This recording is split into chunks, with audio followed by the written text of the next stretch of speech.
Boa tarde, pessoal. Estou aqui de volta agora já para a gente começar aí a visualizar, né, a nossa aplicaçãozinha que a gente tinha feito na última aula e continuar do ponto que a gente tinha parado do debug, que eu comecei a mostrar para vocês da parte de salvar, né, da nossa aplicação. Hoje eu vou mostrar só o restinho dela para vocês e mostrar também um pouco da execução no código do processo pré-definido, tá?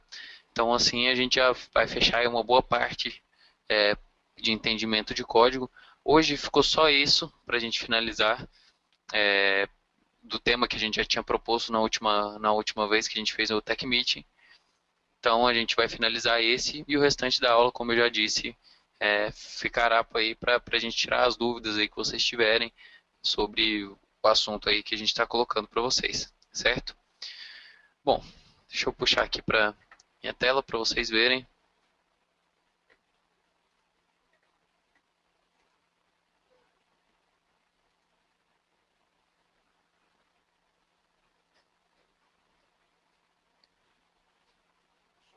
Vou colocar aqui G20.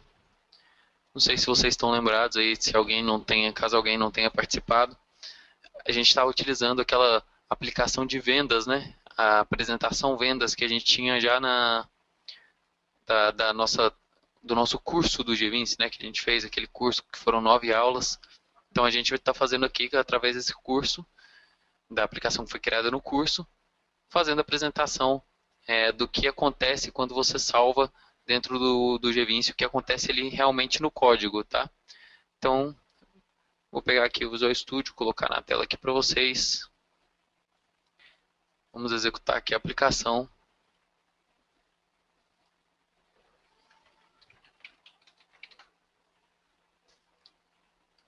Vou voltar aqui na minha página de vendas. Vou criar uma venda nova. Aqui eu estou passando um pouco mais rápido, já que a gente já tinha feito isso no Tech Meeting anterior. Então agora eu só vou já deixar no ponto que a gente havia parado anteriormente, tá? Então só habilitar aqui os breakpoints que eu preciso.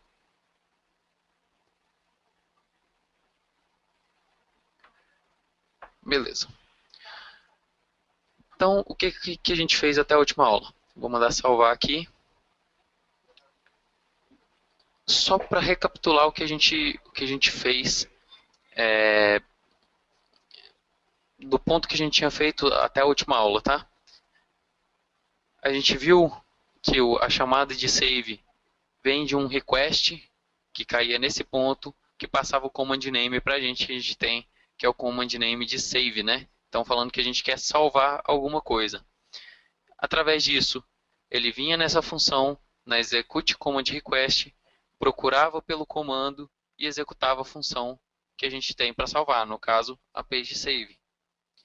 E aqui dentro da page save, ele vinha fazer as validações dos campos, verificava se a página podia inserir, se tinha algum erro na página que não permitisse a gente a fazer as inserções, e depois chegava nesse ponto onde está marcado de amarelo aí, que é a data provider insert item, passando o page item. No caso, o page item é o nosso item, né, que a gente está usando aí, que a gente quer salvar na nossa aplicação, tá? Então, a gente chegou nesse ponto, nós entramos nele, e aqui a gente caiu dentro da Insert Item. Dentro da Insert Item é onde a gente cria o que vai ser inserido no nosso registro, tá? O que vai ser realmente colocado. Então, o que ele fazia aqui? A gente colocava o insert na página, criava o insert, né? E esse insert aqui vinha com os campos fields e velos, dessa forma aqui. Porque depois eles são substituídos pelos valores de campos e valores reais que a gente vai colocar aí na aplicação, tá?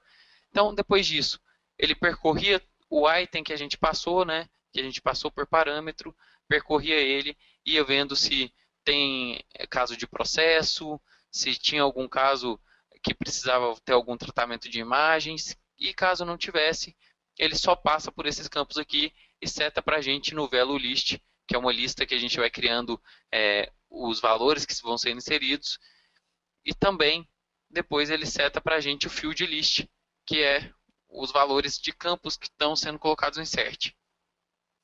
E chegando nesse ponto aqui do insert, ele trocava e criava para a gente, de forma definitiva, os valores que vão ser colocados no banco, né? Então vou dar um F5 até esse ponto e vocês vão ver que aqui a gente tem os valores do insert aqui, da forma exatamente como ele é inserido no banco, ó. Mandando um insert into TB vendas, que é a nossa tabela, abre parênteses, os campos que eu quero, que é data, valor e ID, e passando os valores que a gente colocou e definiu lá na nossa tela, e os valores de processo que foram processados nessa primeira parte, certo? Então, é isso que ele faz aqui, e onde a gente tinha parado é nesse segundo ponto aqui, nesse execute insert que a gente tem aqui, tá? Esse execute insert aqui é onde ele realmente vai fazer a execução lá do que foi colocado aí nesse insert ali em cima para mim, tá bom? Então, a gente tinha parado nesse ponto. Essa aplicação ela é um pouco simples, então eu não tenho uma parte para mostrar para vocês bem o passo a passo aqui, o debug dessa segunda área, porque é a parte que ele verifica se tem algum lançamento, alguma coisa para fazer relativa ao lançamento. A gente não tem nessa página de vendas, tá? Então, eu vou dar uma passada aqui só para vocês terem uma ideia de como é o funcionamento, mas é uma forma bem parecida de como é feito nessa parte de cima que a gente acabou de passar ali, que eu passei só relembrando o que foi feito, o que foi mostrado, né, na última aula para vocês.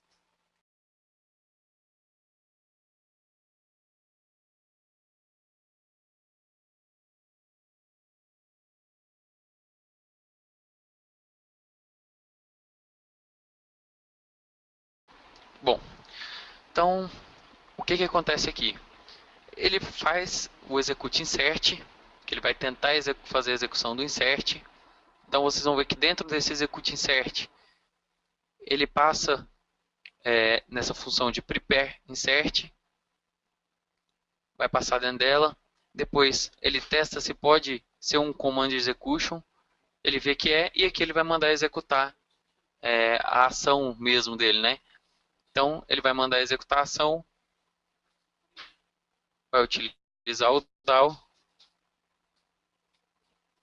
e aqui ele vai tentar fazer algum tratamento que a gente tem aí para where, para filtro, enfim, o que tivesse de alguma coisa aqui de execução, ele ia fazendo aqui dentro desse toString aqui, que é onde ele está fazendo a chamada, tá? Então vocês vão ver, ó, ele tem o where aqui que já veio vazio, tem o SQL, que é aquele SQL que a gente colocou anteriormente.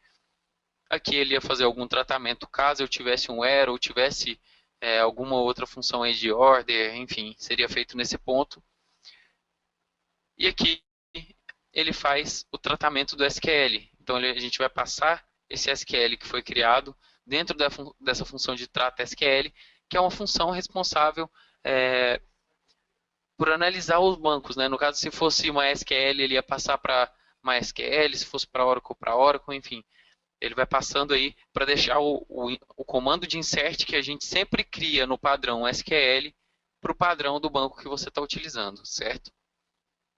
Então aqui a gente tem o SQL, que ele já passou, já verificou, está tudo direitinho, o campo data, enfim. E ele retorna para mim aqui no execute, tá bom? Então ele vai fazer a execução nesse ponto. Vou passar logo para a gente continuar. E retorna para a gente o resultado. No caso, o resultado aqui foi 1, certo? Então, o resultado foi 1. Ele vai continuar a execução, vai ver se tem alguma coisa de entrais para a gente fazer, no caso, os lançamentos. Então, por isso que eu deixei nesse ponto aqui, ó, essas duas marcas, vou colocá-las vermelhas aqui agora, essas duas linhas, tá? A execute, insert, entry, e aqui embaixo a gente tem o execute process, né? Por que eu marquei essas duas linhas? Porque aqui são onde eles vão fazer as outras tipos de ações que a gente tem. Aqui em cima, lembra que quando a gente está verificando os campos, ele passa e verifica os create, process, before, insert, que são os processos que são marcados que vão ser executados antes de incluir realmente no banco. Então, ele é criado aqui. Já os processos que não estão marcados com essa opção e os lançamentos são feitos depois da inserção. Então ele passou aqui, fez os processos que é antes de salvar, fez tudo, caiu no ponto aqui do result, execute insert, e aqui ele criou no banco de dados, inseriu no banco de dados, e agora ele vai ver para mim se eu tenho algum lançamento, tá? Então o que, que ele faz? Ele pega o campo identity, né, que a gente tem aí na tabela, para poder ver o registro que foi feito, tá? E verifica se a gente tem alguma entry. Então, dentro dessa linha aqui de for each, é onde ele verificaria para mim se eu tenho algum lançamento que precisa ser feito, tá bom? Então, ele vai verificar que eu não tenho nenhum lançamento nessa aplicação e não vai entrar para mim. Mas no caso de eu ter um lançamento aqui, ele entraria aqui e, por fim, ia acabar caindo nessa função de execute insert entry, que é a execução do lançamento em si, certo? Então, aqui nesse execute insert entry, vocês vão ver que ele funciona de forma muito parecida com um insert comum que eu mostrei para vocês. A gente vai passar a entry para ele, que é a entry que é criada aqui nesse ponto, ó, dentro desse if aqui, tá? Então, vocês vão ver que aqui, ó, eu preencho um valor, eu verifico o CODLAN, caso eu tenha na minha aplicação um CODLAN, e dou um add de entry aí na aplicação. O que é isso? Eu estou adicionando na minha entry as listas que eu tiver aí para utilizar. E por fim, passava essa lista e fazia a execução aqui dentro desse insert entry. Vou apertar F12 aqui para a gente ver o que tem nesse insert entry. E vocês vão ver que ele é muito parecido. Ó. Ele tem uma string SQL, que é a mesma coisa que a gente tinha feito no anterior. Ó. Ele cria o SQL para mim, pega os valores de campos, os valores de valores realmente que vão ser inseridos na aplicação e vai criando para mim a lista e no final ele coloca tudo nesse VGSQL onde ele manda fazer a execução assim como é feito no normal que a gente acabou de passar, certo? Então assim, é bem parecida a forma como é executada tanto os lançamentos, processos, o insert comum, insert para grid, é tudo bem parecido para vocês não terem dificuldade de analisar aí dentro do código da aplicação gerada.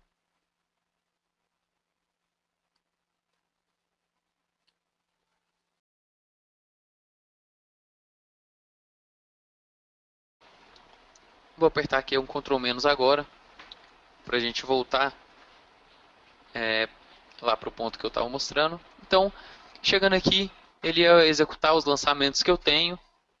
Quando acabasse de executar, ele ia sair desse for each, né, que é esse for each que está marcado, e ia verificar se tem se teria mais alguma coisa para fazer. No caso, os processos que não são marcados como execute para executar antes da criação do registro em si, né, da inserção do registro, tá bom?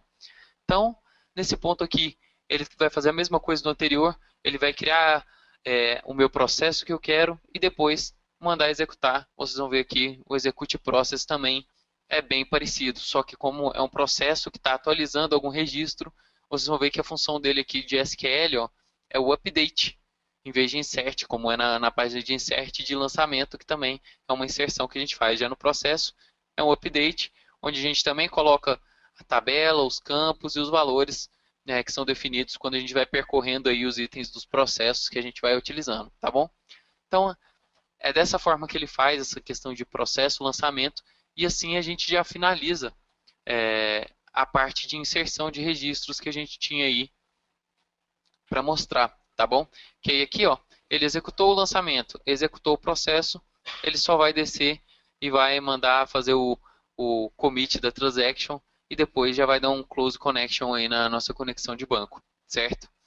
Então, aqui, com isso, ele já retorna para a gente se teve a inserção ou se teve algum erro dessa página de insert item, tá bom? Então, vou voltar aqui, depois do insert item, ele vai vir aqui e a única coisa que ele faz aqui depois é carregar registro em tela, posicionar no registro que foi inserido, enfim. São essas partes que a gente já deixa até comentado aqui para vocês verem exatamente o que está acontecendo em cada ponto aí da execução, tá bom? Essa era a parte que ficou faltando fechar lá de inserção, né, de registro. Então, vou dar um F5 aqui para a gente ver a aplicação aqui de novo. tá bom? Então, o que eu vou fazer agora é mostrar um pouquinho também da execução para vocês de processo pré-definido, tá? Então, o que eu vou fazer? Ó? Vou olhar aqui na vendas, eu tenho 4 registros na minha vendas, e o que a gente vai fazer agora é gerar uma venda aqui para esse novo orçamento aqui, tá bom? Então, eu vou colocar um produto novo aqui, só para a gente poder colocar um produto novo e ver como é que é a função. Vou colocar aqui que eu tenho 10 desse produto e o valor dele é 2. Só pular essas partes que estão com break. Vou voltar aqui para minha tela de orçamento e vou inserir aqui esse novo produto que a gente criou. Vou colocar aqui que a gente vendeu 2, tá? Também pular essas partes aqui que estão com break de novo.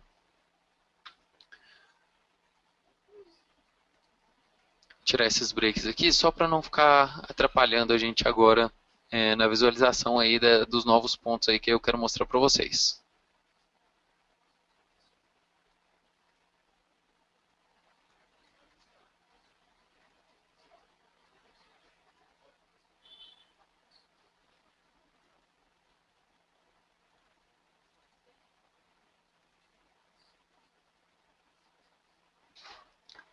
Tá. Então, aqui agora, ó, vou voltar aqui na aplicação. A gente tem aqui um orçamento que foi criado. Isso não sei se vocês lembram, mas agora a gente tem aqui também a parte de gerar venda. Então, eu já tenho uma venda criada aqui com os campos, com os valores, né, que eu quero utilizar. Então, eu vou mandar gerar uma venda a partir desse orçamento. Então, vou clicar aqui em gerar venda e vocês vão ver aqui que eu já deixei pronto aqui num break para a gente analisar. O que acontece? Eu deixei nesse break aqui, que é o break do botão gerar venda que a gente colocou. Tá? Mostrar aqui no GVince para vocês a minha tabela de orçamento. Aqui no gerar venda, eu coloquei uma navegação para a página de processo pré-definido que a gente usa, passando um parâmetro, no caso, o ID do orçamento que a gente tem na tela. Isso que a gente fez nesse botão. E olhando o código aqui dentro do GVince, vocês vão ver ó, que onde ele parou aqui no breakpoint para mim, eu tenho uma URL, que é onde ele define para onde eu vou navegar, passando um parâmetro, no caso o parâmetro orçamento ID, utilizando o valor que eu tenho na minha tela de provider, tá bom? Então, ele vai criar essa URL e vai fazer uma navegação para a gente para a página de processo pré-definido. Então, vou dar um F5 aqui e ele abriu para mim aqui essa telinha do processo pré-definido, onde pergunta se eu quero realmente criar uma venda a partir do orçamento que eu tenho aqui na minha aplicação, certo? Então, eu vou colocar aqui, vou clicar em sim, falando que eu quero executar um processo, que eu quero executar esse processo, e a gente caiu agora no clique aqui do botão do processo que eu cliquei ali no sim, tá bom? Então, como funciona essa parte de processo pré-definido? Naquele botão de sim, a gente vai ver aqui, ó, que eu coloquei nele a ação de executar o processo. Abrir eventos aqui, ó. Eu estou mandando ele executar o processo pré-definido, certo? Então, eu estou mandando ele executar e com isso o GVince vai gerar para mim a chamada nesse botão da função execute predefined process que a gente tem aqui, tá bom? Então, vou dar um F10 aqui para a gente chegar até a linha. Chegamos. Vou clicar no F11 para a gente entrar nessa função de executa processo pré-definido, tá bom? Então, o que acontece aqui? Aqui é onde ele vai começar a fazer as ações que ele precisa para poder executar o processo pré-definido dele via código, tá bom? Então, ele vai, primeiro passo, que é o Get Screen Fields Value. O que é isso? Ele vai tentar pegar os valores que eu tenho em tela. No caso, a gente tem um parâmetro, então vou dar um F11, entrei na função, que é essa função que está aqui em cima. Ele vem, ó, criou ali, carregou ali um ls variables, deu um clear nele, e depois adicionou para essa provider o meu parâmetro e o valor que eu passei, que no caso é 1, que é o valor que eu tinha passado por parâmetro lá pela tela onde eu cliquei que eu queria gerar uma venda, tá bom? Então, com isso ele já criou o parâmetro para mim, para eu poder utilizar. Vai vir aqui, vai criar o item, que é o item que a gente vai utilizar também para ser preenchido com os valores. Ele vai validar esse item, no caso ele ainda vai estar vazio aqui. Vocês vão ver aqui que os fields dele está com count 0, então quer dizer, ele não tem nada ainda. validou, deu tudo certo, ele vai conferir se tem algum erro. Então, o erro está 0 também. Então, ele entra, vai colocar agora para a gente executar mesmo o processo pré-definido, para ver o que, que ele tem que fazer de ação lá dentro, tá bom? Então, ele chama essa pageProvider.execute pré-defined process, que é a execução do processo pré-definido. Vou dar um F11 nela. Ele já chama para mim o IP lança orçamento pré-def provider, que é o nosso primeiro lançamento que a gente tem nessa criação de vendas. Vou abrir aqui no G20, ó. A gente tem o processo pré-definido de geração de vendas e o primeiro item de processo, que é onde a gente tem algumas ações, que é o lança orçamento, que é esse que está aberto aí na tela para vocês agora, que é onde eu vou percorrer a minha tabela de orçamento e lançar uma venda, tá bom? Então, vamos agora para o primeiro passo aqui. Ele vai passar e vai mandar executar. E caiu dentro da função aqui de execução do processo pré-definido, tá bom?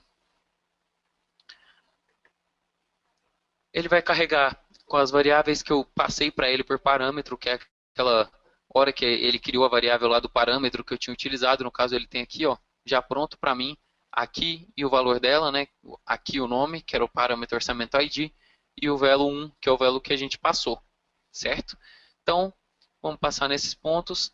Aqui, ele define o filtro atual, que vocês podem ver, ó, ele está chamando a data provider, setando o filtro atual, e esse filtro é o filtro que a gente setou aqui dentro do nosso processo, do nosso item de processo. Ó. Eu não falei que eu quero que ele percorra a minha tabela de orçamentos, mas eu quero que ele percorra só os itens que estiverem de acordo com o parâmetro que eu passei, certo? Então, por isso que ele cria esse filtro, para ele lançar somente o orçamento que eu realmente cliquei ali na tela, certo? Então aqui ele vai definir o filtro. Vocês vão ver aqui o resultado do filtro. Ó, ele já colocou ali que é o ORC ID 1. ORC ID é o nome do campo da tabela de orçamento, né? O campo identificador da nossa tabela de orçamento, igual a 1, que é o valor do parâmetro que a gente utilizou. Se tivesse algum comando de order by, ele se colocaria aqui também. Para a gente, como não tem, ele deixa vazio. E beleza. Então aqui agora a gente tem já posicionado o campo nos registros que a gente precisa.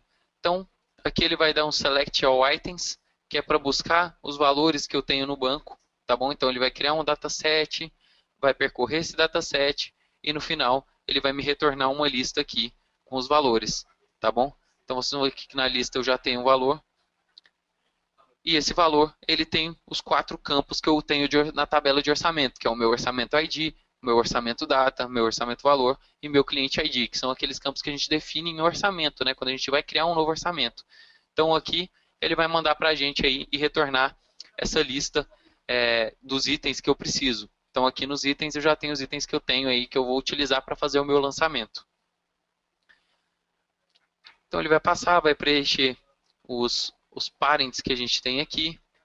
E, por fim, ele vai percorrer agora, assim como a gente já percorreu várias vezes, né, para listas de velo, lista de field que a gente tinha no campo. Agora a gente vai percorrer essa lista dos itens. No caso, os itens que eu mostrei para vocês ali, que são os campos que a gente tem na nossa tabela de vendas. Tá bom? Então ele vai percorrer esses campos e vocês vão ver, ó, que aqui ele separa o item que eu preciso, que é o item que está, o primeiro item, né? No caso a gente só tinha um ali, o orçamento de número 1. Aqui ele vai preparar ele e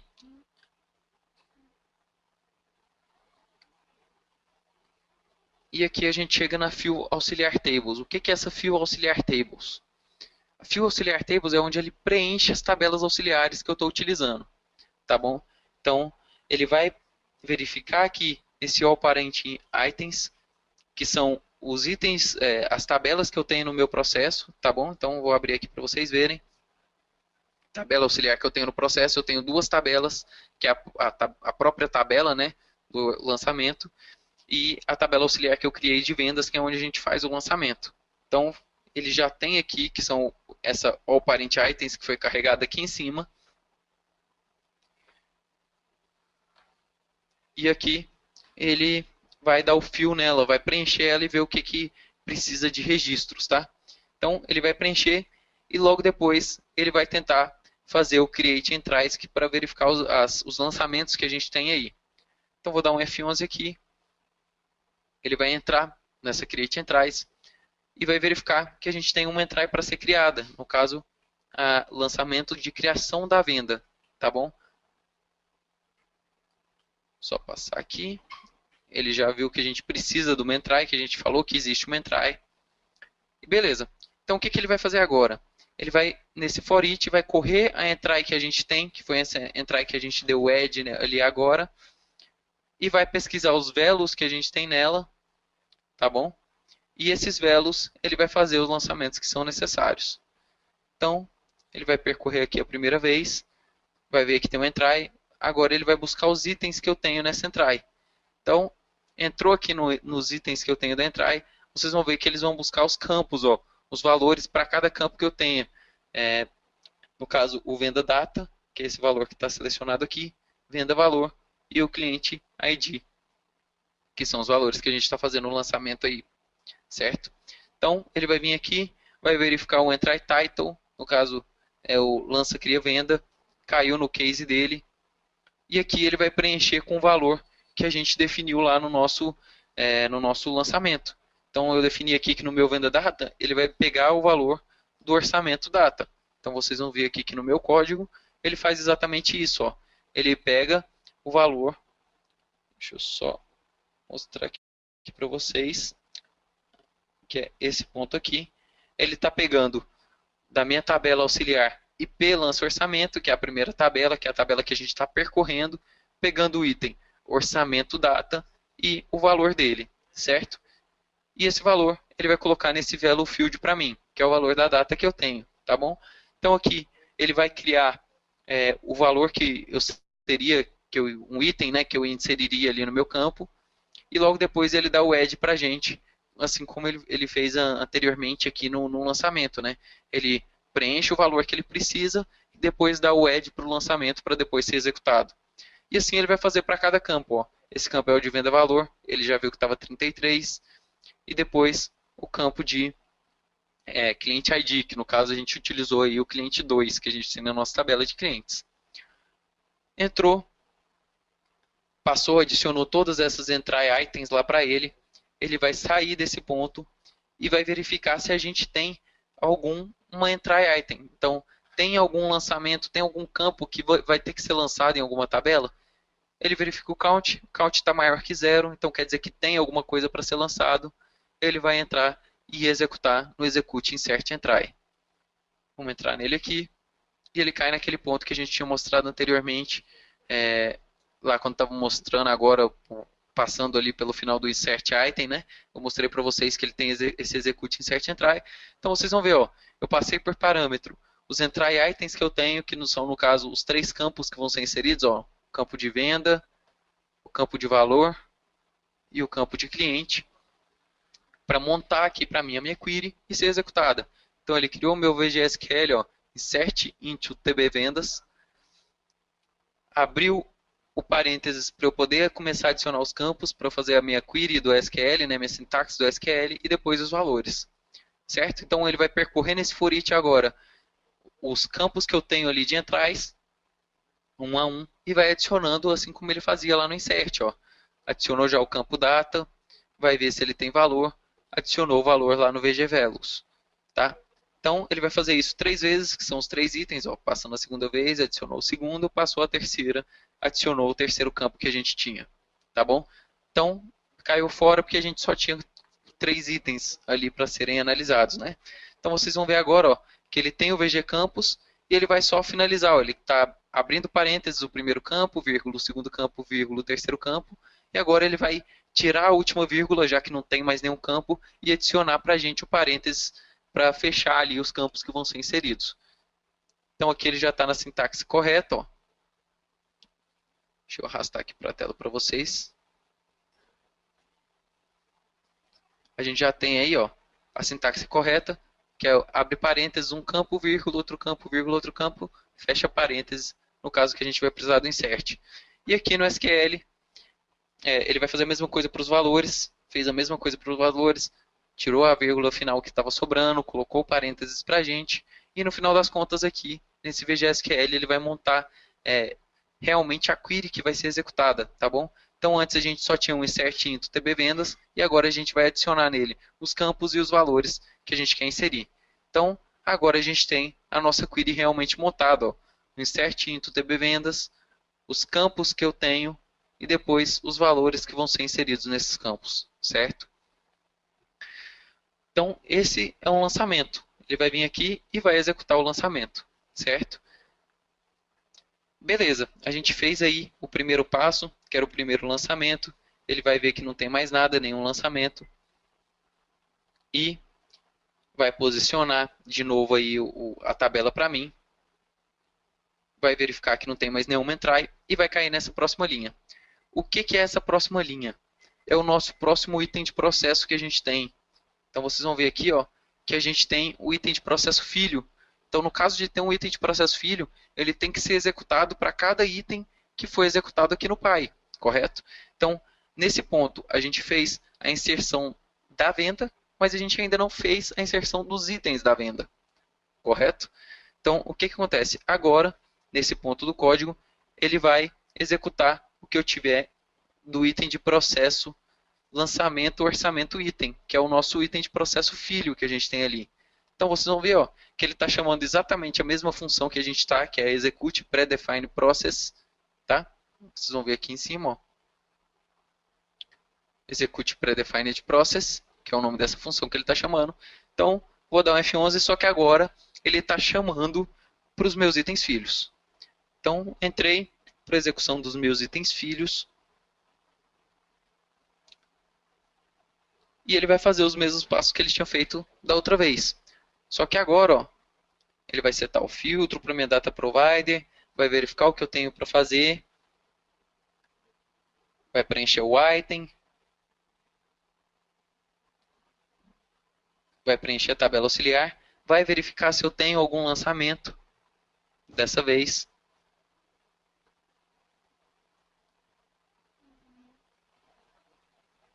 Ele viu aqui, ó, o lançamento que eu tenho, que é aquele lançamento que a gente já tinha, tá bom? Então, agora ele vai fazer os lançamentos para o item de vendas, certo? Então, vocês vão ver, ó, que agora a primeira vez a gente percorreu uma entry que tinha 3 itens, né? Uma única vez. Então, agora já vai ser um pouco diferente, que ele vai dar o cliente entry items e vai fazer a execução aqui para a gente 3 vezes desse valor. Por que disso? Porque ele tem 3 filhos lá, né? Aqui na nossa página, ó. A gente tem 3 filhos que vão ser lançados, que é Bala, Coca-Cola e o QWE, que vão ser lançados para a venda que foi criada para esse orçamento. Então ele vai vir criar o insert para a gente, vai ver aqui nos itens, agora a gente tem 4 campos, no caso é o Venda ID, o Produto ID, a quantidade de produto e o valor do produto. Então vocês vão ver, ó, que aqui nesse segundo item de processo agora a gente tem várias tabelas auxiliares, que são vários processos e vários lançamentos que ela faz, mas o que a gente tem de principal nela é esse lançamento aqui, que é o que vai criar o item de venda para mim. Tá? Então vocês vão ver que a gente está colocando nele um valor da venda que foi criada agora e os valores da tabela que a gente está percorrendo aí de item de processo. Certo? Então aqui, só para não ficar muito maçante, eu vou passar mais por cima aí. Ó, passou a primeira vez para o primeiro valor, passou a segunda, passou a terceira, passou a quarta vez. Inseriu os 4 valores, criou o SQL para mim e vai inserir esse valor, certo? Vou dar um F5, ele vai passar agora para o segundo item. Vocês vão ver agora, ó. Deixa eu já colocar um break aqui, que a gente já pode ver, ó. Agora ele já está inserindo o outro item e agora o terceiro item que vai ser lançado na nossa tabela. E agora ele vai passar e vai finalizar, já que a gente não tem mais nenhum count. Certo? Então ele passou, inseriu os 3 itens, assim como a gente inseriu o pai, agora ele inseriu os filhos. Vai posicionar, vai ver se tem mais alguma coisa para ser executada. e vai ver que não tem. E agora ele vai partir aí para a gente para o Execute Process, que são os processos que a gente tem aí, tá bom? Então ele vai verificar aqui e vai fazer os processos passando naquela parte de update, que o funcionamento é bem parecido aí com o que a gente acabou de mostrar em tudo, né? Que é pegar o valor de campo, que a gente passou por parâmetro já, que já está posicionado no item, enfim. E vai fazer os updates. Vou passar mais direto aqui até o ponto de execução, só para a gente já ver que ele chegou ó, e já montou para mim que eu quero fazer um update na minha tabela de produtos e setar que a quantidade de produto do item 3 será 8, tá? Então, esse é o processo que a gente fez aqui de atualizar o estoque, tá bom? Então, ele terminou o lançamento que tinha para fazer, não tinha mais nenhum lançamento, ele partiu para fazer os meus processos, certo? Então, vai executar os meus processos assim como ele executava os lançamentos, vai atualizar um a um, vocês vão ver aqui, ó, vou colocar o break aqui só para ele passar um a um, ó. Esse é o primeiro produto que a gente mexeu. Desculpa, eu apertei aqui e acabei passando todos. Enfim, mas ele passou já lá na nossa tabela atualizando os meus estoques que eu tinha ali, certo? E com isso ele já criou uma nova venda. Vou logar aqui de novo, como a gente estava em debug, ele ficou um tempo ocioso aí e caiu a sessão. Vim aqui em venda e vamos na última venda, que é a venda que a gente criou agora, a partir daquele orçamento, certo? Então vocês vão ver, ó, ele criou a venda 8, colocou os itens para mim, colocou os valores, preencheu todos os valores corretos de acordo com o que eu tinha no meu orçamento. Ó, vocês vão ver que está igualzinho a minha venda e meu orçamento. E é assim que ele faz a execução aí para mim dessa parte, tá bom? Esse era o ponto que a gente queria ter chegado até a última aula, o último Tech Meeting que a gente fez, que era mostrar a execução do Insert Item, depois mostrar a execução aí dos processos, né, pré-definidos que a gente tem aí, entrando dentro das funções de Execute Insert, Execute Entrar e Execute Process, que a gente entrou aí e mostrou para vocês como funciona. Vocês viram que é uma forma bastante igual em todos os pontos, tanto na inserção de registro comum, quanto na inserção de entry, que são os lançamentos, inserção de processo. É bem parecido sempre aquela forma ali que a gente utiliza dentro do GVince. Tá?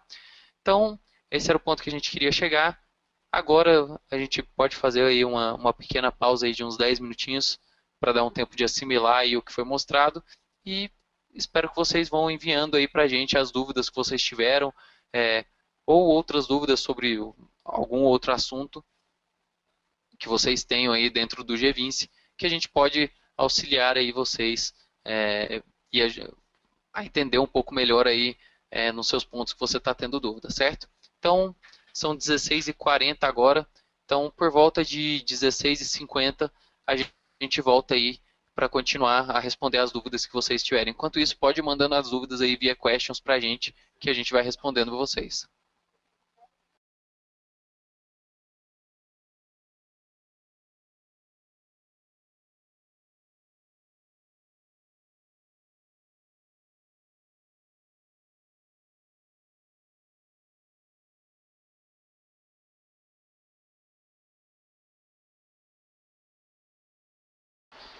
Bom, pessoal, voltando aqui agora, vamos continuar aqui respondendo os questionamentos aí que vocês mandaram para a gente. Vou começar aqui por um do Eric, que ele mencionou de uma orientação de como implementar um controle da Telerik. Então vou abrir aqui o link até que ele já passou aqui para mim, só para mostrar para vocês.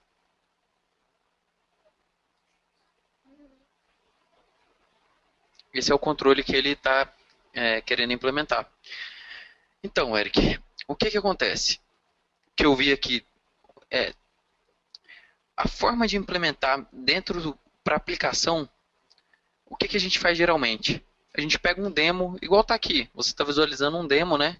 Que a própria Telerik disponibilizou aí para vocês. E aqui embaixo ele tem a parte de código, tá? Então aqui ele tem o código que é utilizado, o C Sharp que é utilizado e um style aí que ele aplica, né? Então, a princípio, o que a gente faria para para colocar isso dentro de uma aplicação do GVince. Eu criaria uma página, tá? O que eu faria? Ó? Criaria uma página aqui dentro do GVince, vou pegar uma página qualquer aqui, colocar uma página aqui dentro, adicionei essa página, colocaria um controle HTML Code, deixa eu só achar ele aqui, que eu perdi, aqui, ó, HTML Code Control, e aqui dentro dele eu colocaria o código do controle que eu tenho lá no meu demo, tá? Então vou vir aqui, ó, no AspX aqui, ó, ele tem o RAD Spreadsheet aqui, que é o que ele está utilizando. Vou copiar isso aqui e vou colar aqui dentro desse HTML Code Control, tá? Então aqui eu já tenho esse controle da forma padrão da demo ali que eles estão utilizando. Depois eu viria no C Sharp e adicionaria as funções que ele utiliza ali, tá? No próprio exemplo ele te mostra uma função aqui que ele utiliza, ó. Aqui no default CS AspX. CS. Então aqui, ó, você vai ver que ele já tem alguma coisa pré-pronta, digamos assim, né? Que ele faz, ó. Ele cria uma provider para o controle, cria uma session e nessa session ele utiliza e faz um server map de um arquivo de um arquivo Excel, né? No caso, tá? Então esse caso que ele está fazendo aqui é para isso aqui ser carregado uma tabela e um Excel que você tenha gravado no seu campo, tá? Então, bastaria que você tivesse dentro da sua aplicação um Excel e copiar esse valor aqui para carregar ele, tá bom? Basicamente isso. Lógico, você vai gerar e vai ver o que ele está mostrando de erro e vai ter que adaptar. Aí depende da necessidade de cada um tenha, né? Mas basicamente é isso que a gente faz normalmente para testar, tá? Então, se funcionar, beleza, então eu já tenho um caminho para seguir. Se não, aí eu tenho que buscar na documentação para ver o que precisa ser feito para funcionar, tá bom? Agora, uma coisa que eu notei desse controle que você está querendo implementar aqui, que eu não conhecia ele, então eu voltei aqui para ver e vi que ele está aqui como versão beta, tá? Então, assim, pelo que a gente já viu aqui de implementação, quando ele está em versão beta, tem muito controle, às vezes não tem todas as funções definidas ainda, falta alguma coisa. Isso aconteceu com a gente quando a gente resolveu colocar aí o Gantt. O Gantt estava em versão beta e a gente começou a fazer alguns testes nele para implementar no GVince. E por ele estar em beta, ele tinha muito erro, estava ocasionando muita perda de dado que a gente tentava inserir, muito errinho que trocava dado. E também faltavam algumas funções, por exemplo, eu não conseguia fazer um update, não conseguia fazer um delete dele, tá? Então, assim, quando está em beta, a gente recomenda que você não coloque em produção. A gente, SSI, não utilizaria ele em produção, porque pode ser que tenha algum erro que vai te causar problema, tá? Então, espere ele ficar definitivo. A gente está na Q3 aí da Telerik. Eu não me lembro se eles soltam a Q4 ainda esse ano ou se só solta a Q1 no ano que vem, a Q1 de 2016 ou Q4 2015. Mas eu esperaria ele sair da versão beta aí para poder implementar, tá bom? E esse update, o Eric colocou aqui também perguntando sobre o updated, que é igual esse pivot grid aqui, Gantt, está com a versão updated aqui. Esse updated é quando eles adicionam alguma coisa a mais no controle, tá vendo? Ó? Ele já deixa aqui, ó, o que tem de novo nele. E já deixa as opções para a gente ver, ó, os news, tá vendo?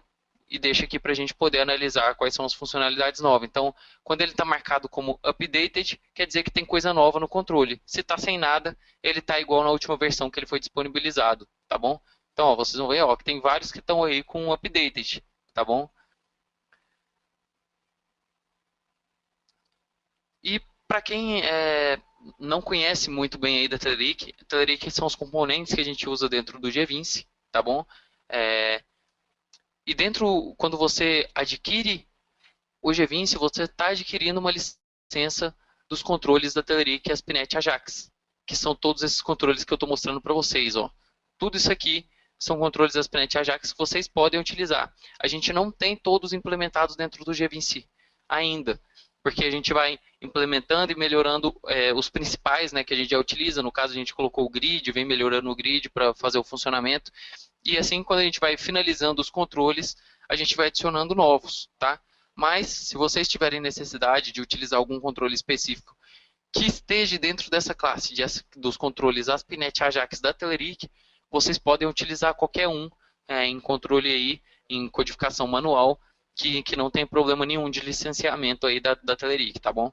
Então, para utilização via código manual, vocês podem utilizar qualquer um desses controles que eles disponibilizam aí, certo? E com o tempo a gente vai adicionando aí os outros controles que tem aí. E até a gente pede, caso você tenha alguma necessidade específica de algum controle, mandar para a gente, porque a gente sempre implementa os controles que a gente vê que o pessoal que realmente usa, né, os nossos clientes utilizam. Então, quando vocês mandam para a gente vê que vocês estão tendo uma necessidade e essa necessidade é grande, a gente acaba implementando esse controle mais rapidamente aí, tá bom? Então, tá aqui, esse é o site da Telerik, caso vocês queiram ver, é um site que tem vários demos, ó.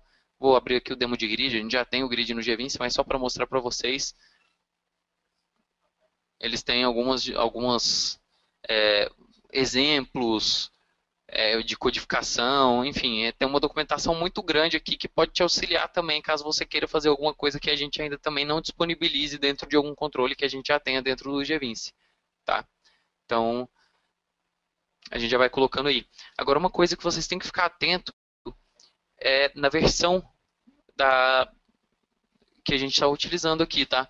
Porque dentro do G20 a gente troca normalmente as DLLs. Precisa atualizar a DLL para você ter, para você poder utilizar os componentes novos, tá bom?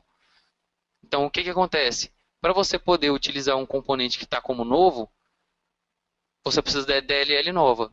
E quando a Telerik lança uma DLL, geralmente na próxima release ou nas próximas, né, assim, releases próximas a que foi lançado a nova DLL da Telerik, a gente já faz essa troca para deixar sempre disponibilizado aí o mais atual possível, né? E que contém também as correções de erros dos controles deles, que sempre existe algum errinho aí ou outro que pode incomodar aí na utilização do controle, tá?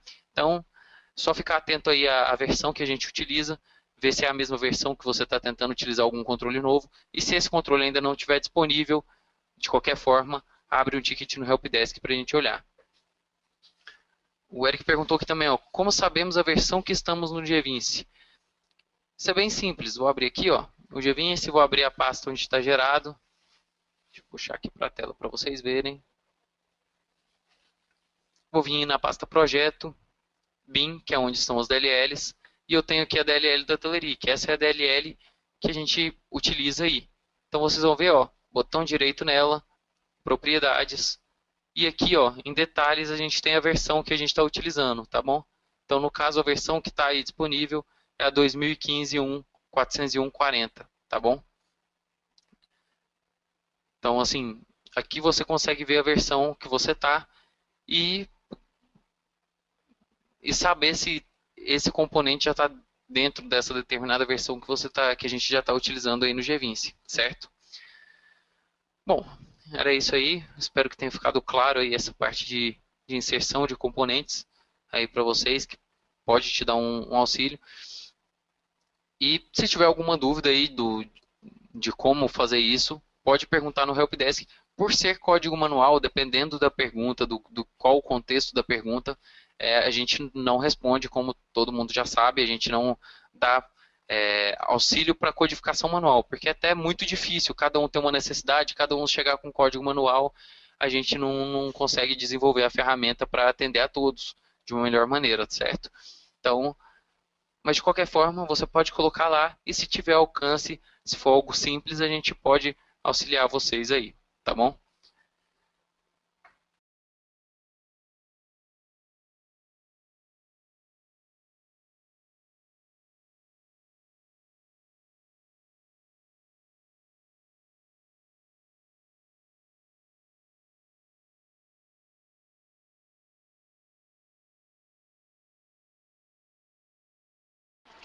O Lázaro colocou aqui, futuras releases terão uma string de conexão específica para a base de dados temporária? Meu provedor e outros não aceitam uma mesma conexão com o mesmo usuário para o banco principal e temporário.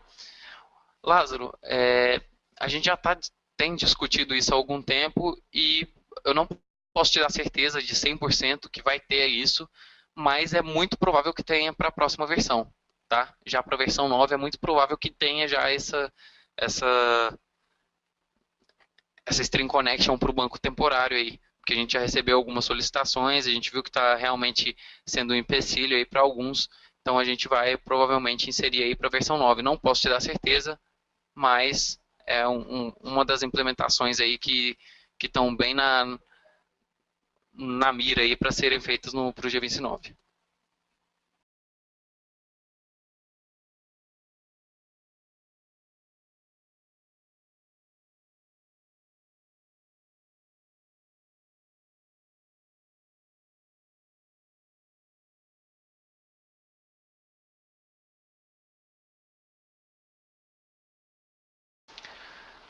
O Lázaro colocou aqui algum estudo no sentido de permitir a criação de template do usuário, o qual possa ser usado na criação de várias páginas. Lázaro, a gente já tem isso dentro do G20, tá?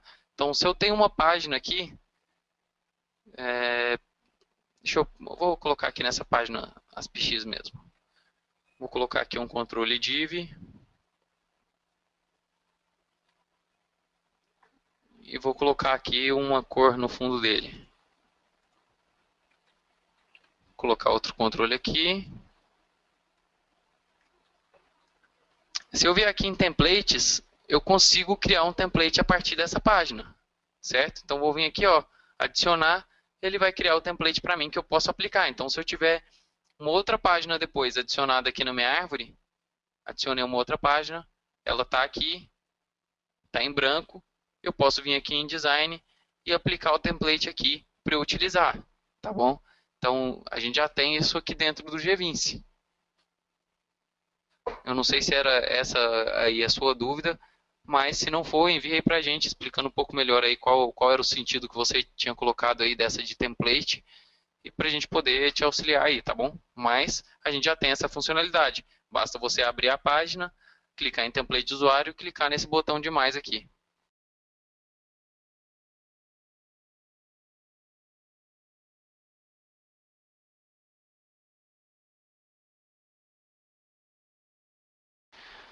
O Lázaro colocou aqui também, ó. Neste caso, o template estará sem campo. Posso fazer o mesmo quando possuo campos? Pode sim, só que o que acontece?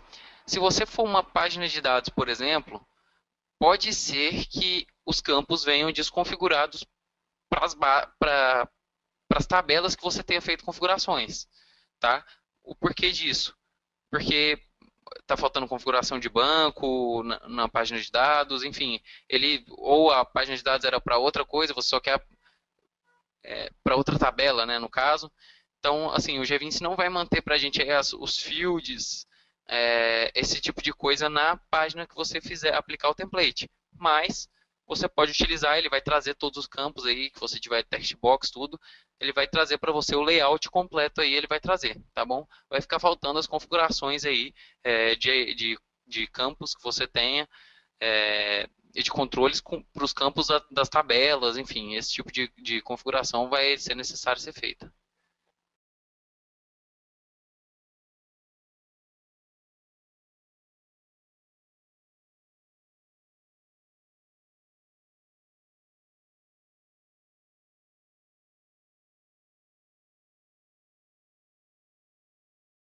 O Anderson colocou aqui: de que forma eu posso passar parâmetros para uma aplicação sem que eu tenha que definir uma janela de destino?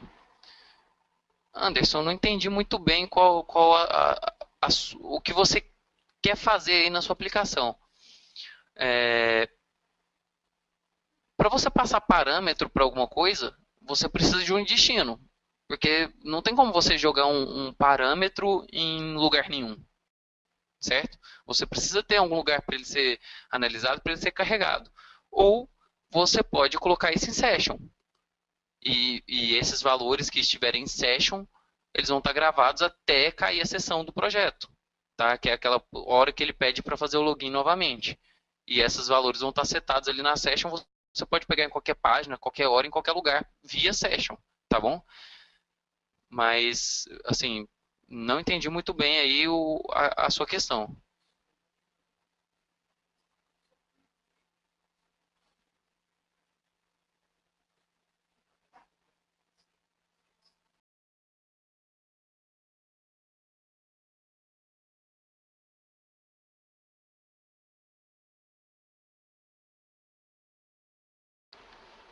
O Lázaro colocou aqui, quais as diferenças e ou funcionalidades da seleção do local que se encontra na barra, próximo ao botão de gerar arquivos para publicação, em relação ao que se encontra na definição do banco.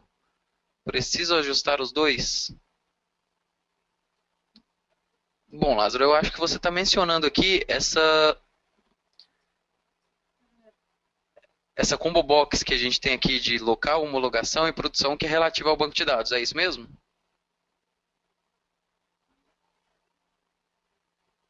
Tá. Então, o que acontece? Aqui dentro do G20, a gente tem disponível agora para você poder configurar vários locais de banco, caso você queira utilizar. Então, o que acontece? Eu estou utilizando aqui uma máquina, na minha máquina local, para eu fazer a criação do site, da minha aplicação. Estou criando meu site aqui, minha aplicação, e do meu banco está local, está tudo local. Aí eu vim aqui e configurei o meu servidor. Deixa eu puxar aqui para a tela. Configurei aqui, ó, na configuração de banco de dados, o meu servidor local. No caso, o nome dele é ponto, que ele é o local que eu estou utilizando. Beleza.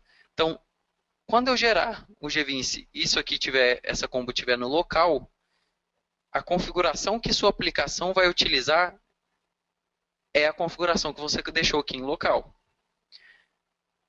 Mas eu posso configurar as outras. Então eu posso vir aqui ó, em homologação. Vamos supor que eu estou usando um servidor da Amazon para fazer a homologação.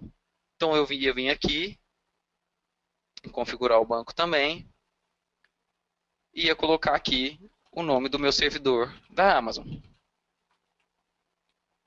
E o meu usuário e senha. Ia deixar configurado aqui o meu servidor da Amazon. E vamos supor que o meu de produção eu publiquei aqui no servidor da SSI. Eu ia vir aqui no terceiro, no Pzinho, que é o produção, ia configurar o banco para o servidor da SSI, certo? Então, o que acontece? Eu tenho três configurações de banco diferenciadas. Quando eu gerar a aplicação, o G20 gera para mim, vou mostrar aqui para vocês, ó, dentro da pasta appdata, o appconfig, que é esse arquivo aqui que está selecionado. Esse é o arquivo onde ele lê, onde ele vai procurar as definições de banco dele, tá? Então vou abrir ele aqui e vocês vão ver, ó, que esse aqui ele está procurando no server ponto. Então ele está procurando no meu servidor local, tá bom? Mas vamos supor que na hora de publicar a aplicação, eu testei tudo aqui na minha máquina local, mas agora eu quero mandar ela para homologação, tá? Se eu quero mandar para homologação, basta que eu venha aqui e troque essa combo para homologação. O que o G20 fez quando eu troquei essa combo para homologação? Ele foi lá naquela pasta, pegou o arquivo que já está configurado com os dados de homologação e copiou ele para o appdata. Então vocês vão ver agora, ó, que abrindo aqui o mesmo appdata, aqui, ele vai estar com a configuração do meu homologação, que está ./G20. Tá ./G20 aqui é porque eu não gerei, eu troquei aqui, mas ainda não gerei a aplicação, tá? Então esse é o valor que ele tinha antes. Então vocês vão ver aqui, ó, que a gente já tem as três configurações que eu tenho dentro do G20, eu tenho aqui junto com o appdata que é lido. Esse app que está aqui é o que é lido realmente pela aplicação.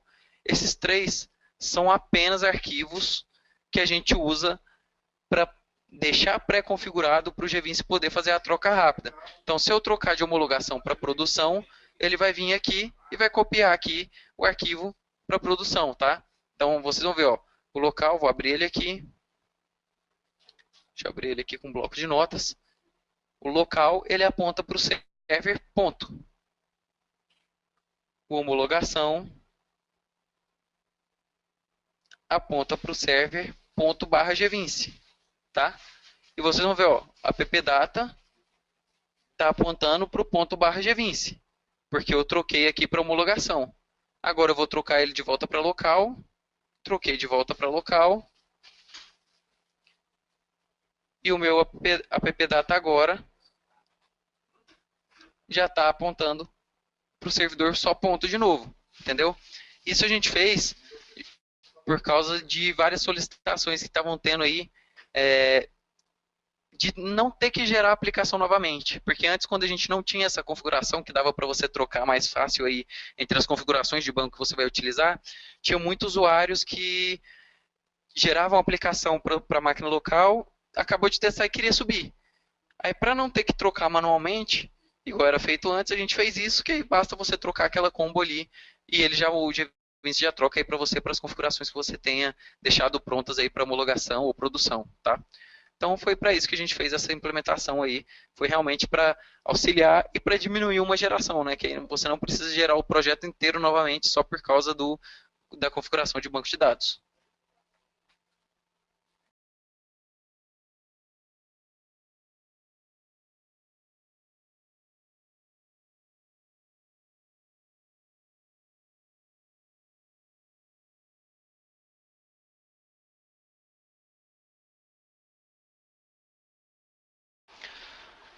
O Eduardo Ledo perguntou aqui, ainda como ainda não entrei em processo de depuração, já estou tendo uma ideia do que vou enfrentar.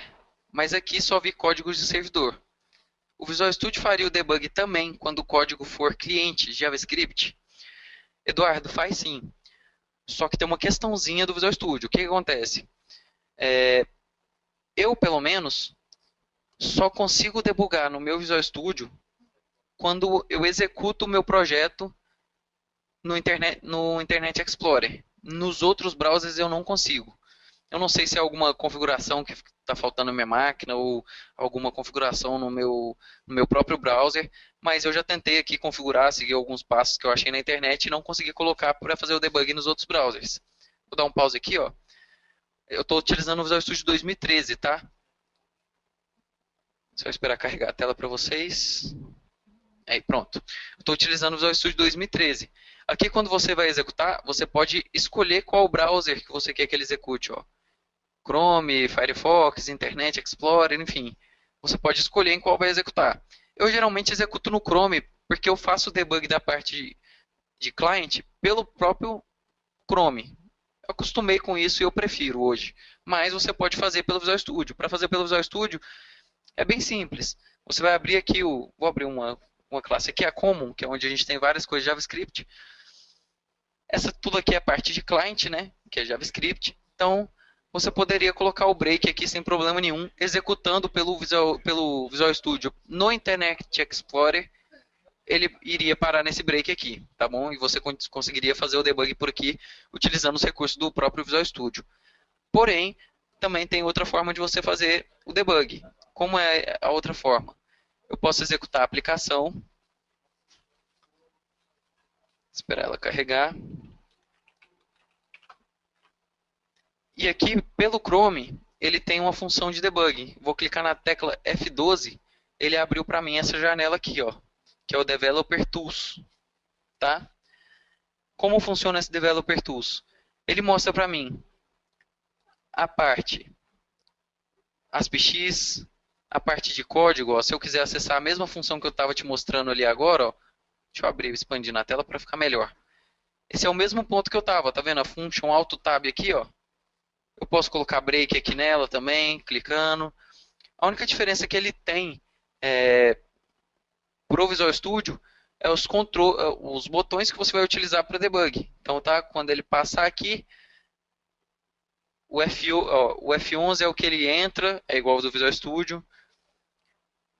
O F10 ele vai passar direto. O F8, se eu não me engano, é a mesma função do F5 no Visual Studio, que executa o código todo até o final. Tá bom? Mas você consegue fazer o debug também aqui pelo próprio Chrome. Eu não me lembro se eu mostrei no Tech Meeting passado ou se foi na última aula do curso, o debug aqui pelo Developer Tools. Tá? Se eu não me engano, foi na última aula do curso que eu mostrei como é que funcionava. Então, acessa aí o nosso YouTube, dá uma olhada no nosso curso, na última aula, que eu estava apresentando uma aplicação, fazendo uma aplicação do começo ao fim, eu acho que eu mostrei um debug lá. Ou na última ou na penúltima aula, não tenho certeza em qual foi, mas foi uma delas, tá? E você consegue fazer o debug por aí também, tá bom? Então, pelos dois locais você consegue. Pelo Visual Studio, até hoje, eu só consegui usando o Internet Explorer. Utilizando o Chrome, geralmente eu faço pelo Developer Tools. E também utilizando o Firefox, ele também tem um Developer Tools dele também. A tecla de atalho também, se eu não me engano, é F12, que você pode utilizar aí para ele acessar. Tá bom? Mas dessa forma aí que você consegue debugar essa parte de JavaScript aí.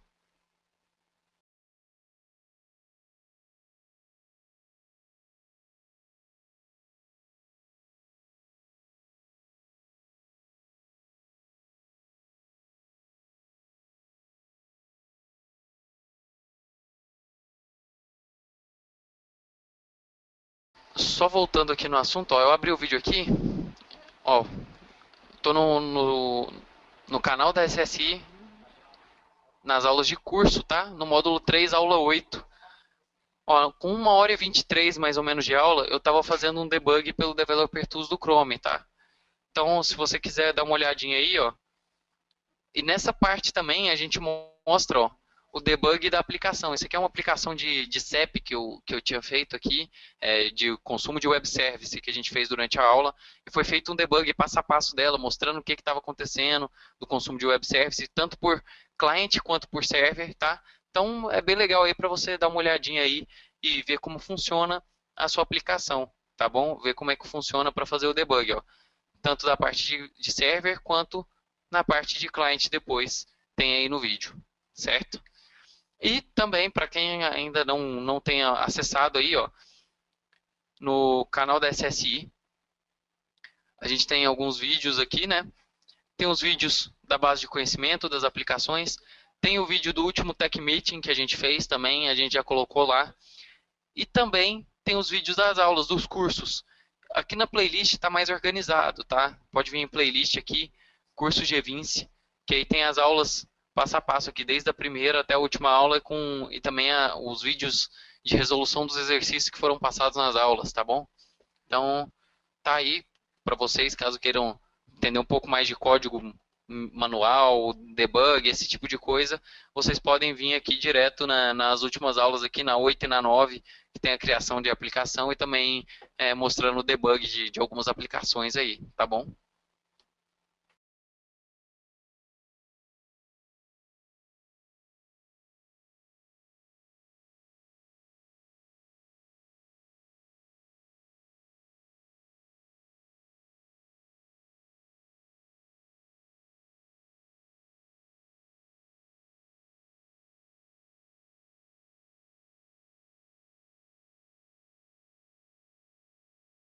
O Ronaldo Sandrini perguntou, a release já está na 10, não? Sim, Ronaldo, a release já está na 10.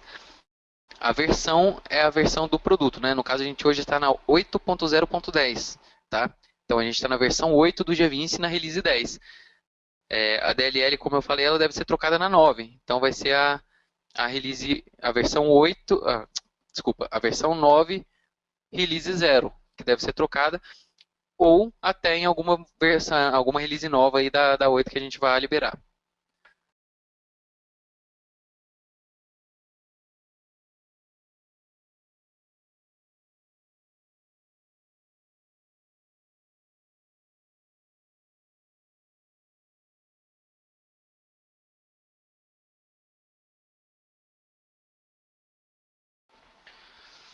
Voltando na pergunta do Anderson, que ele tinha mandado para a gente antes, que ele queria passar alguns valores por parâmetro, mas sem abrir uma página.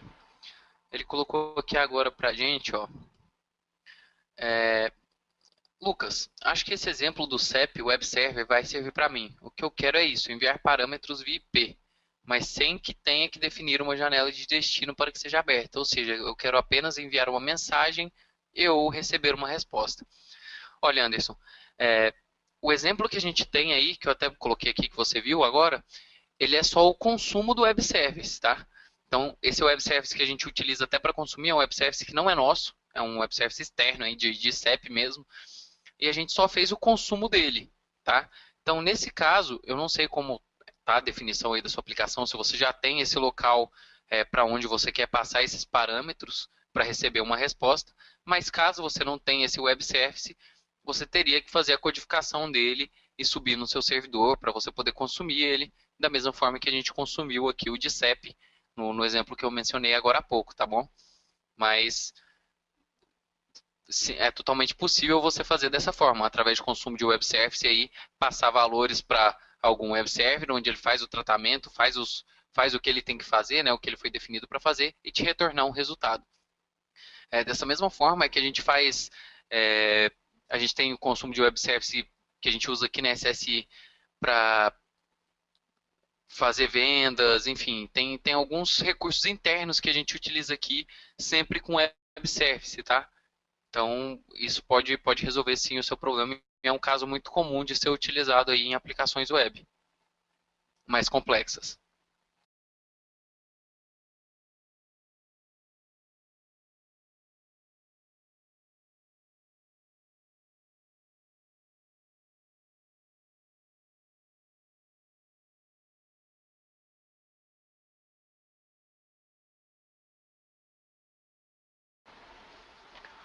O Gilberto Rocha perguntou como ativa a tecla Enter na página de dados.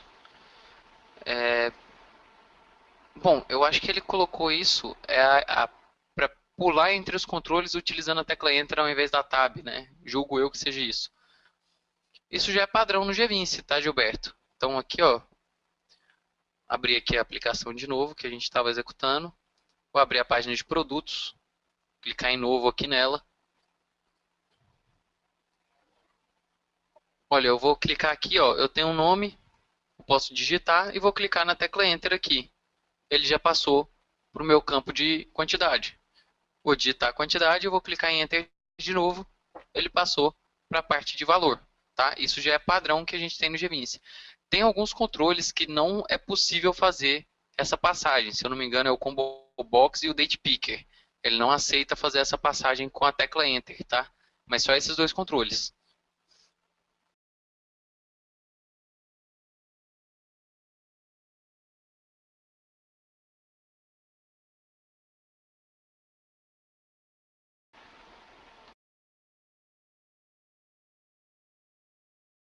Inclusive, se eu não me engano, a função que faz isso é a função que eu tinha colocado o break aqui na common, ó.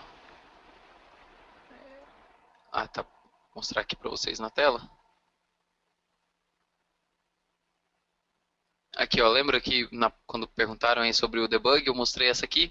Dentro do common.js, a gente tem essa function autotab. É ela que faz essa parte de pular aí os controles, tá? Se eu não me engano é ela. Caso vocês queiram ver como é que ela funciona aí, basta debugar ela aí também para ver o que precisa ser feito para fazer essa funcionalidade de o enter ficar pulando entre os campos.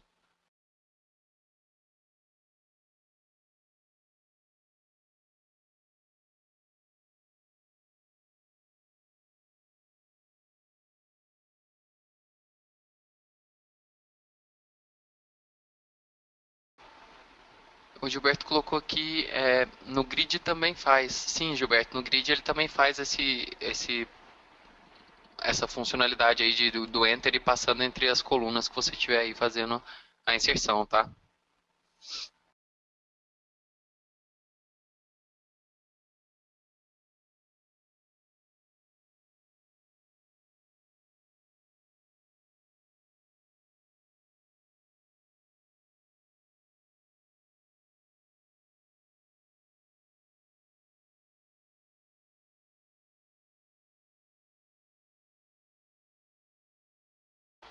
O Fábio Gandara perguntou em relação a um filtro semelhante que já existe no Guys e Fader que a gente ainda não possui no GVince, que é busca de registro por índice, sem ter que clicar no botão. Olha, Fábio, a gente ainda não teve, se eu não me engano, solicitações desse caso. Mas envia para a gente no helpdesk aí como sugestão para a gente analisar a possibilidade da implementação dele aí dentro do GVince, tá? Sempre que tiver alguma dúvida, sugestão, coloca no helpdesk para a gente poder analisar e ficar gravado lá, que é realmente do helpdesk de onde a gente tira o que é necessário ser implementado, o que vai ser implementado, a gente analisa bem o helpdesk para poder utilizar.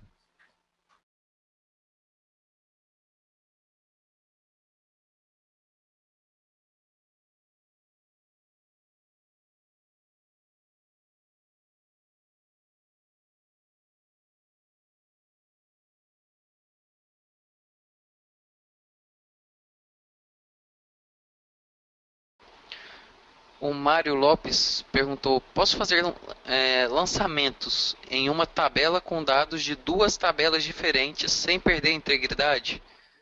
Mário, você pode sim. Até aqui, ó. Deixa eu abrir aqui o GVince. Deixa eu ver onde tem um lançamento aqui. Aqui, ó. Aqui eu estou dentro de um processo pré-definido, tá? Mas o que acontece?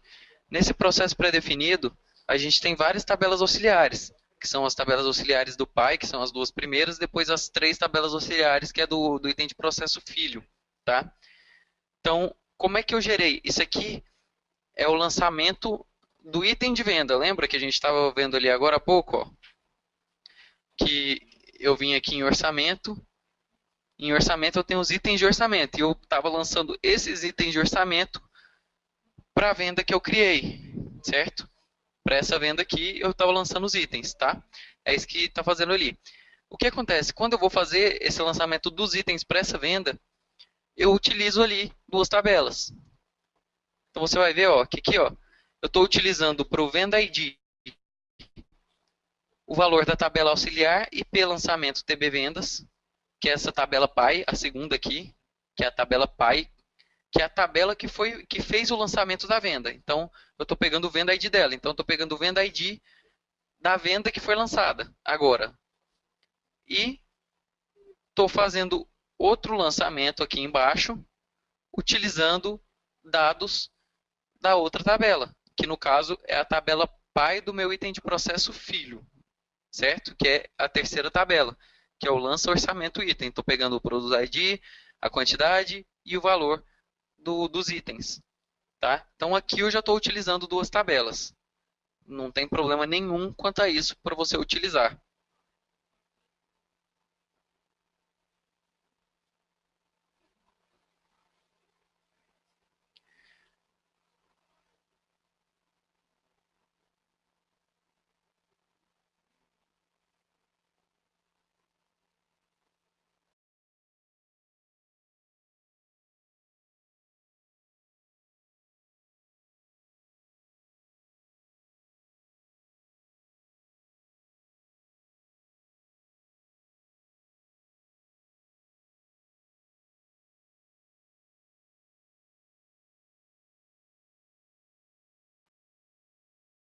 O Ronaldo colocou aqui nos lançamentos e processos.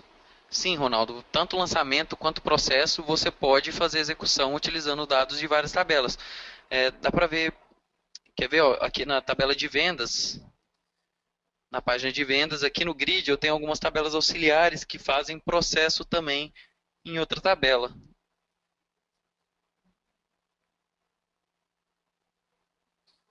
Ó, por exemplo, aqui eu estou no meu grid, tá? Então eu tenho a tabela auxiliar da minha página, que é essa primeira, que é a tabela auxiliar da própria página, que vocês vão ver, ó, dessa página, eu tenho uma tabela auxiliar dela, ó, que é auxiliar TB vendas, tá? Então vou voltar aqui, ó, no grid, auxiliar tables, abrir auxiliar tables do grid, e ela está aqui, ó. Essa aqui é a auxiliar table da própria página. E aqui é a auxiliar table principal do grid, tá? Então é a tabela do grid. E essas três são tabelas auxiliares que eu criei pro grid, aqui no mais, tá? Foram tabelas auxiliares adicionadas aqui no grid. Então, o que acontece aqui? Esse caso é um caso bem bom de mostrar aí para vocês, ó. Eu já até falei isso várias vezes, vou repetir mais uma vez aqui. Os processos, os lançamentos são sempre executados em sequência, tá? Então, o que ele vai fazer? Vai ler a primeira tabela auxiliar e vai executar os lançamentos, depois vai executar os processos dela. Vai vir para a segunda tabela auxiliar, vai executar os lançamentos, executar os processos. Terceira, executar lançamento, processo, sempre nessa ordem. Então, o que acontece? Esse grid, ele faz, além de fazer o valor total do item, ele também faz o valor da venda aqui. Então, o que acontece?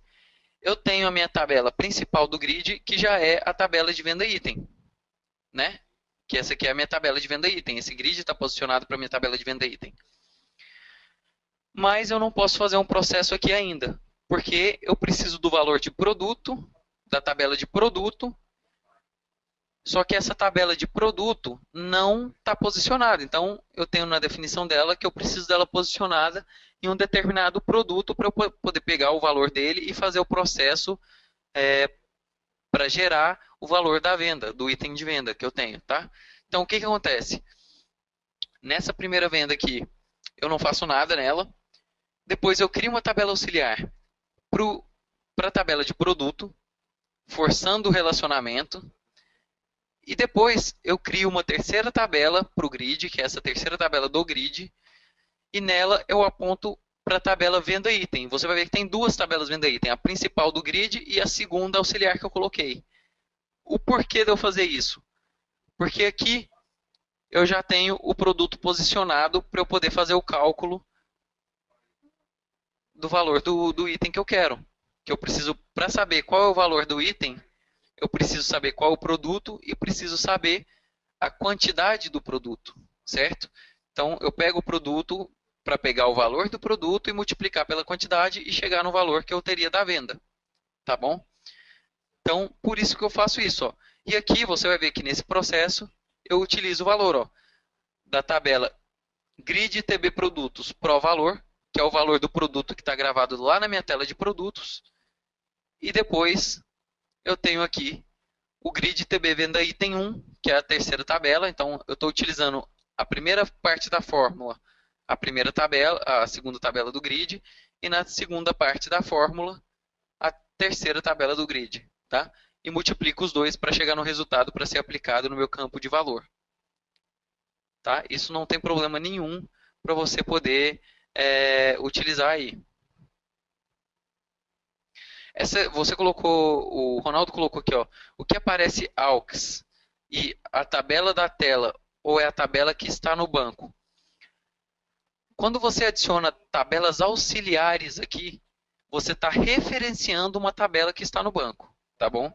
Então você tem todas as tabelas que eu tenho aqui, ó, venda, venda item, produtos, venda item de novo e vendas de novo. Eu tenho todas elas aqui no meu banco de dados, ó, TB vendas, TB venda item, TB produto, eu tenho todas elas aqui, tá? Então, lá eu só estou referenciando ela que eu preciso de alguma informação dela. E como eu vou precisar de alguma informação dela, e é uma informação específica dela no caso, eu fiz o forçar relacionamento aqui para posicionar o grid, essa tabela auxiliar que eu criei no grid para o meu item do produto lá que eu quero pegar o valor, certo?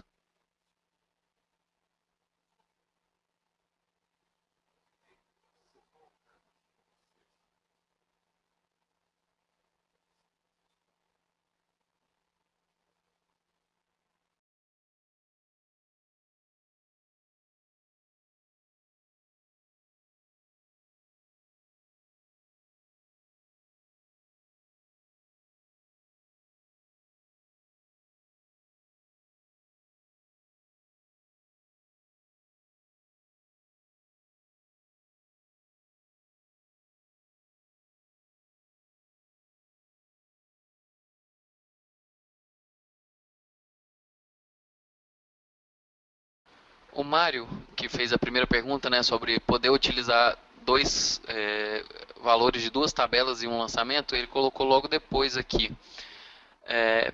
O lançamento seria em registros diferentes.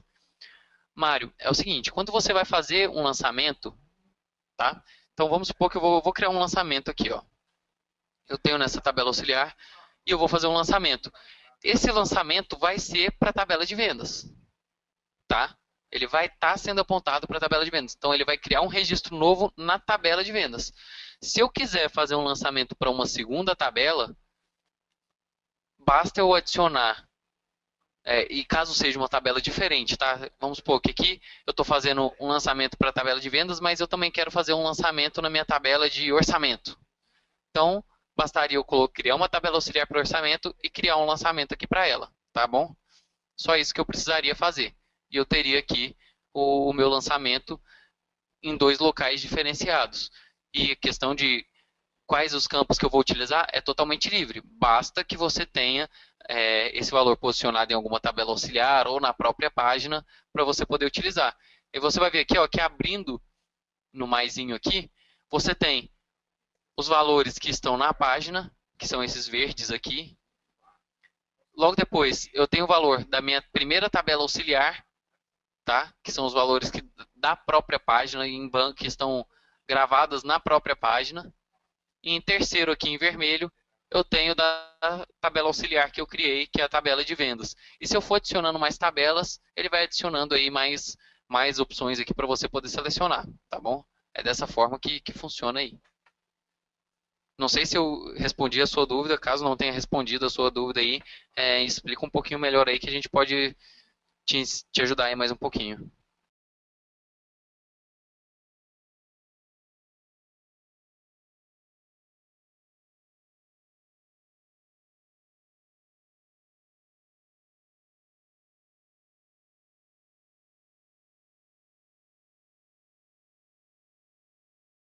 O Ronaldo tinha feito um questionamento que eu acabei respondendo aqui e ele pediu para explicar de novo só um pouquinho. Então, vamos voltar aqui, ó. No caso, eu tenho as tabelas auxiliares, tá?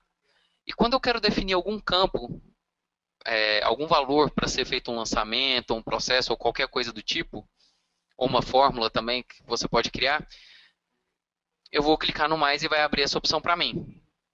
Você vai ver, ó, que aqui está realmente só o nome dos campos que eu tenho no banco da minha tabela principal da página de dados, tá? Então aqui, ó, venda ID, venda data, venda valor e cliente ID. Esses quatro aqui são os campos da minha própria página, da tabela que está configurada para essa página de dados. Ó. A gente tem a página de dados, que é a tabela de vendas.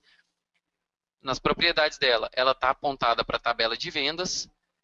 E a tabela de vendas, os campos que ele tem é venda ID, venda data, venda valor e cliente ID.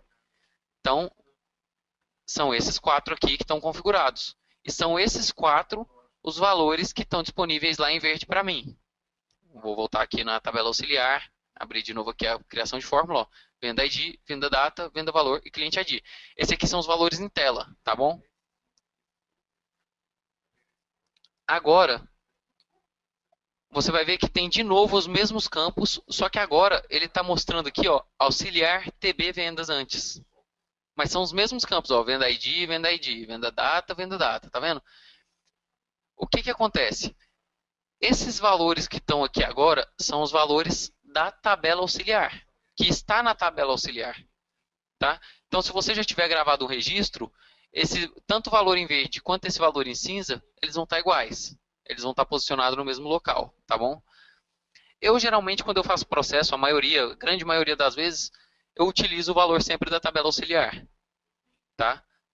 Eu faço isso porque ele já vai ter a tabela posicionada para o processo, para o lançamento que eu vou fazer, o dado já vai estar tratado, enfim. Eu prefiro fazer aqui nas tabelas auxiliares, sempre utilizando as tabelas auxiliares, mas pode ter algum caso que você queira fazer utilizando aqui, ou que você, por fim, possa escolher aqui, tá bom? Mas tá aqui, os dados são iguais, os mesmos campos, só que um são os campos da tela e o outro são os campos da tabela auxiliar que é criada da página. E embaixo ele vai adicionando o tanto de tabela auxiliar que eu tiver. Ó. No caso eu tenho a segunda tabela que é auxiliar, TB vendas, TB orçamento. Ele adiciona aqui para mim, ó, em vermelho agora. Auxiliar, TB vendas, TB orçamento. E disponibiliza para mim os campos que eu tenho na tabela de orçamento. Se eu adicionar outra tabela auxiliar, vamos colocar uma tabela auxiliar para produto agora. Você vai ver que na hora que eu criar uma fórmula aqui, ele vai ter agora para mim os campos da tela, os campos da primeira tabela auxiliar, os campos da segunda tabela auxiliar em vermelho e agora os campos da terceira tabela auxiliar em azul, tá? Então, isso é só uma divisão para ficar mais fácil de você visualizar a qual tabela pertence, tá? Então, voltando aqui agora, lá na parte do grid, ó, dá para ver um pouco melhor na montagem de fórmula. Vou abrir aqui auxiliar table de novo, voltar lá naquele processo que eu tinha mostrado, que era o TB, o que atualiza o valor do item, né? Para montar essa fórmula, ó, o que eu fiz? Eu precisava pegar o valor que eu tenho de produto, né? O valor que eu tenho lá na minha tabela de produto. Então eu vim aqui e procurei minha tabela auxiliar de produto, ó. Grid 1 TB produto. Pronto, está aqui, ó. Grid 1 TB produto. Eu preciso do campo valor e eu vou multiplicar esse valor pela quantidade de itens que eu tenho no grid, que no caso é a minha grid 1 TB venda item 1. Então vou procurar minha tabela auxiliar grid 1 TB venda item 1, tá aqui embaixo já, e vou colocar aqui a quantidade de produto e dou um OK. E ele criou aquela fórmula para mim, tá? É isso mesmo que faz essa diferenciação. É só para você ter uma visualização melhor, mas você pode olhar direto ali pelo nome da tabela para saber em qual valor de qual tabela auxiliar você está utilizando, certo?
O Anderson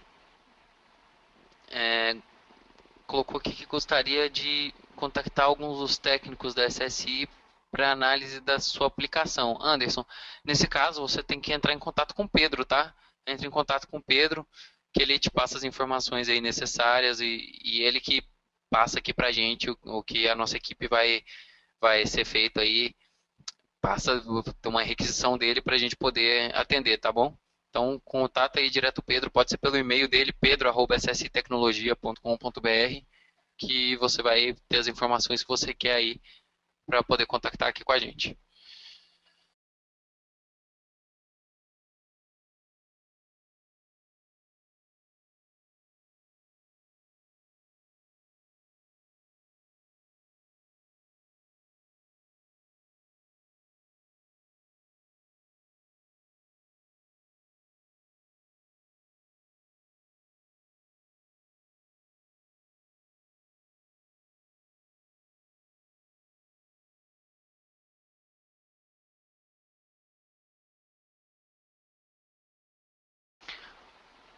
O Fábio colocou que ele precisa ler um arquivo TXT, importar esse arquivo, enfim, fazer algumas definições aí com um arquivo do tipo texto.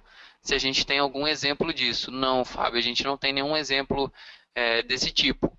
Mas você, pelo que eu entendi aí, deve ser alguma coisa específica que você exporta de algum outra aplicação aí que você quer ler. Nesse caso, você tem que fazer o código manual específico para sua função aí, para ele conseguir parsear que eu digo se eu escrevo no arquivo texto nome, dois pontos, Lucas, e eu quero utilizar ela dentro de algum projeto, eu tenho que dar um jeito de quando eu for acessar esse projeto, eu saber que o Lucas é um valor para nome, tá? Então esse é o parser que precisa ser feito.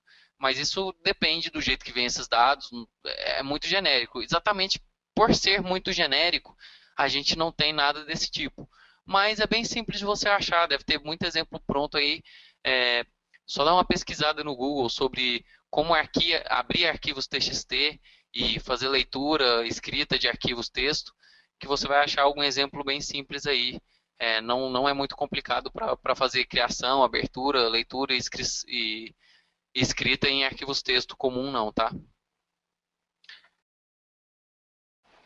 Bom, pessoal, queria agradecer a presença de todos aí. Hoje a gente já estourou um pouquinho o tempo aí, né? Que a gente tem definido até às 6 horas.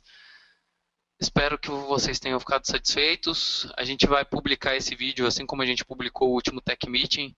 A gente vai colocar também lá no nosso canal, já que não tem perguntas muito específicas de algumas aplicações, foram questões mais genéricas, então a gente vai colocar lá para ficar disponível, caso vocês queiram consultar depois. E nas próximas semanas aí a gente vai estar fazendo mais eventos desse, mostrando alguma coisa. Então, se vocês tiverem alguma sugestão de onde vocês têm mais dúvida no G20, ou utilização de algum componente, alguma funcionalidade, manda para a gente, pode ser mandar pelo nosso e-mail suporte, para a gente analisar e construir aí um Tech Meeting para poder auxiliar nesses pontos específicos, tá bom? Então, agradecendo a presença de todos e até a próxima.